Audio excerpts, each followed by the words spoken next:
بيقولوا اللي يدخل بيت سارة عمره ما بيخرج سليم، بس اللي محدش يعرفه إن اللعنة خرجت من البيت معاها.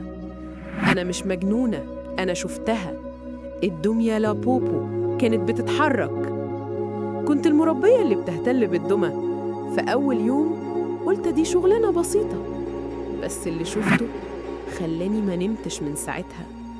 كنت بنظف حواليها، سمعت صوت خطوات ورايا، ولما لفيت مفيش حد، بس الدمية كانت بصالي. بعدها البوليس قفل البيت وأنا رجعت قريتي في الدلتا.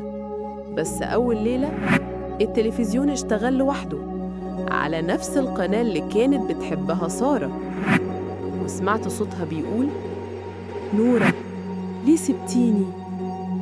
الدمية كانت على السفرة. منين؟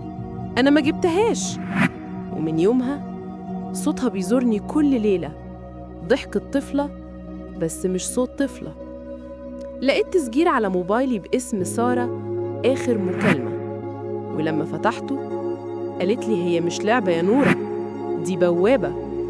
من ساعتها كل ما أبص في المراية بشوفها، والبيت اتحرق بس لا بوبو طلعت سليمة. بيقولوا شفتوها في سوق الجمعة، واحدة بتبيعها وبتقول: لو بصيت لك ما تشتريهاش. بيقولوا اللعنة ما بتخلصش، هي بس بتدور على بيت جديد، ويمكن تكون دلوقتي بتدور على بيتك انت. لو لسه ما شفتش الجزء الأول من القصة الملعونة، الرابط في أول تعليق، واشترك دلوقتي علشان الجاي ألعن.